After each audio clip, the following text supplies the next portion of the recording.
Hi,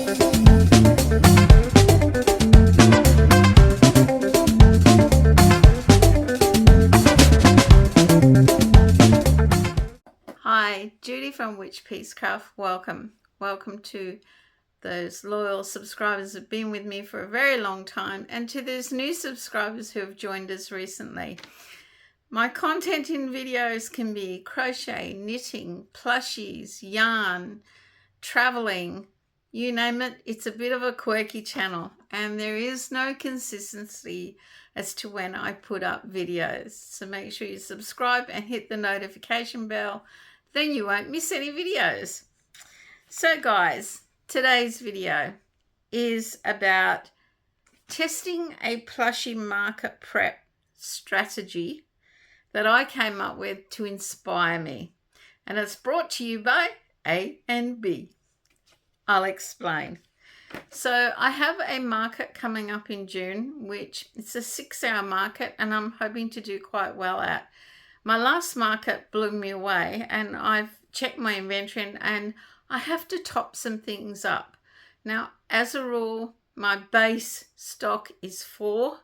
Some other items I have a lot more, just a couple of the best sellers, but generally 4. And I was trying to get motivated to make plushies for this up and coming market and not getting anywhere. You know, I put the patterns on the wheel, I'd spin the wheel and I'd go, oh, I don't want to make that. And I'd spin it again, I don't want to make that. And spin again, I don't want to make that. So then I had to come up with something a little different to get me moving so that I would market prep. So then I decided, I went through what I needed to restock and listed them in alphabetical order, so to speak. A's, B's, C's. That way I decided I would just start at A and go on until I had prepped everything that I needed to prep to restock. And in between that, if it fell into that category of A or B or C or D and something new came up, I would make it. So today it is A and B. So what did I start with? Well, the letter A. I, for some reason, get a lot of joy and like making amusables, like Jellycat simulated amusables. And I took 6 to market and I only sold 1, but I decided I would have for this other market coming up, which should be bigger, 10, because I like making them. So I had 5 in stock. I had to make 5. What did I start with? Well, I made cheesecake. Strawberry cheesecake. This is a free Instagram pattern by Pretty Sweet Stitches. I've had to write down all the channels and patterns and whatever. They'll be linked in the description below for you to check out. But it is a beautiful cheesecake. Now, all of my amusables are made in Zaddy Craft yarn with a 4.5mm crochet hook. I need that size for my tension, and quite a few of them I've given artificial eyes. So number 1 was the cheesecake. I sold the strawberry, except I thought I'd be a bit more creative and do a chocolate top strawberry this time. I'm not 100% on it, but I've done it now. We'll see how it goes. So there is my strawberry with chocolate topping or chocolate sauce on top. Look, it's okay, but I think the plain strawberry is better. Now, this tutorial by Annie Caraway Art on YouTube, and it's really easy to make the strawberry. And yes, I think I would prefer just a red strawberry, but that was number 2. Number 3 is, and it's very ordinary, but there is a reason why I made it. I made a peanut. Ta-da! Up on the tablelands, about an hour's drive from here, they grow peanuts, and there is a place with this statue of a big peanut, and that's what this made me think of. So the peanut is a free Instagram pattern by Spammy Crochet. Spammy Crochet. So easy and quick to make. And yes, I really like the peanut. I can't tell you the colours that I use from Zaddy Craft because he has really different names, But you can check out, I will put a link to his yarn that's for sale, and you can check out the colours and see what you think. So then I decided, we were at Bunnings shopping for something for the garden, and there was the sausage sizzle. And Kim from Crafty Emporium had done a YouTube tutorial for a Bunnings sausage sizzle. Now, I don't know if you have these overseas, but there's a lot of fundraisers. They get outside Bunnings, which is like a hardware, paint, garden centre, huge place, and they can have a setup to sizzle sausages and put them in a slice of bread, and you have them with sauce. We also do it, oh, I've got a stitch marker in the top. We also do it when we have like a local election or an election. A charity group is invited to have a sausage sizzle outside the building where there is a voting booth, and they raise money for charity. And that's called a democracy sausage. But this is a great tutorial by Kim at Crafty Chaos Emporium. He's a little bit smaller than the others, but I don't care. I think he's really, really cute, and it's a great tutorial. Even if you just want a plushie for your market, try it out. So that was number 4. Number 5, well, this is sort of free-handed from muscle memory when I used to make acrylic ones, and I decided I'd give it a go as a plushie. And because I drink a lot of tea, I made a tea bag. Look, I probably should have creased him from the sides like that completely. When I did him, I just did the top, and then I've looked at my tea bags and they're quite creased at the side. I gave him yellow because I drink a lot of Earl Grey, but I made a tea bag. Now, I think there is tutorials on YouTube, Instagram if you want to make one, but he's very, very cute. I really like the tea bag. So 5 amusables I've made. They're all here. Which is my favourite? I don't know, because I like these 4 probably equally. I'm just not keen on my chocolate top strawberry. So I'll just pause it and put these away. So carrying on with the letter A, I have axolotls. I sold the only small one I had for about $12. I've got bigger ones that are around $18, but no small ones. And then I noticed the sales, I did a lot of sales, but the average price was between $10 and $12. Won't be a moment. I think it's about to storm. Had to close some windows because we're about to get a big rainstorm. So it got me thinking about smaller priced items that I need to market prep in a price range. And I decided I'd do axolotls first. And I did these 2. This is that new, I've forgotten what they call it. They call it something like Polar Velour from Spotlight. I bought quite a few colours. And I did 2 little axolotls that'll fit into that price group. I'm not sure this one's face is, or this face is very good, but I did do embroidered eyes on these because it's generally little kids who want the axolotls. I then did a slightly bigger one, picking off fluff, in red and black. And he's slightly bigger. So the axolotls are a tutorial by Crochet by Jenna. So I now have 3 small ones and 2 large ones in stock. So we'll see. I plan to make quite a bit that fits into that $10 to $12 price range. I have a lot of $15 left, but not that price range, which brought me to the letter B. So I finished my second Count Stitch-A-Lot, the bat. Now, I was fortunate. I had lots of great suggestions on what I could back or change the colours to, but a friend turned up with a bit of this, and I thought I'd better use it, seeing as she'd gone to the trouble to find it for me. So this is my second Count Stitch-A-Lot. I think my first one is up there.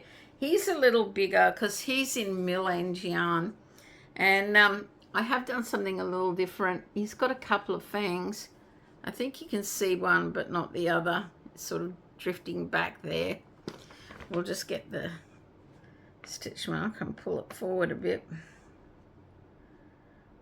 Probably because he's been shoved in it. Anyway, I gave him fangs, little white fangs, because Reeb said he needs fangs. Bats have these front fangs. They attack my fruit, like not so much my dragon fruit over this way, not over that way, and my pineapples. My pineapples will look good from the front, and you'll notice that they're being really gouged out at the back by the bats. So yes, I did finish Count Stitch-A-Lot. Now, if you want to get this pattern, I have a video up here linked to the launch of Count Stitch-A-Lot where you can win a copy of this pattern. Check it out. Leave the comment, and it's not drawn till the 12th of May. You've still got a few days left. That's Count Stitch-A-Lot. And I used a 5mm crochet hook on those mill ends. Look, they say this is mystical. I wouldn't know. I really wouldn't. But I do know I need a 5mm for my tension. Now, Count Stitch-A-Lot is by Reggie, a J-Hook Crochet, and she has an Etsy shop. So make sure you check it out if you want to buy it. It's roughly $6 or $7 Australian dollars. I don't know what that is in US or in pounds.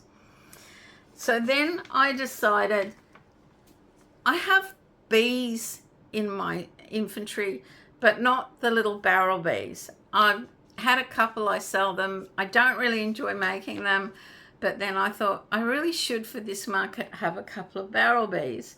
So I made this one, but I give them a little stinger tail because they have a stinger. This is a tutorial, of course, by Crochet by Jenna. It's really easy, and because I made one yellow bee, I had to make a blue Australian banded bee. He's a blue banded bee. He has a yellow face and he has blue bands, and they are native to Australia. So with these two bees, they fit into that price range that I'm trying to work for. It gives me about 5 items in the bee range. A couple of loveys, a bigger bee, a sitting bee. There you go. Maybe it's 6, but I made 2 bees. And I must admit, I did enjoy making these ones. So maybe I should be making Crochet by Jenna bees instead of wandering off and looking at other patterns. So finally, the last item I made for this lot of market prep was I have one Brontosaurus. I don't really do a lot of dinosaurs, but he didn't sell at the last market, and normally I would sell them. And I think it's the color he's in. He's sort of like a burnt orange. And I have a lot of this color, and so I decided to make, ta-da, a Brontosaurus. I think this is supposed to be mystical too. I don't know why his head's as floppy as the other one, floppier than the other one. This is free on Instagram by Kaylee Crochet. Whether I do another one or another type of dinosaur, who knows?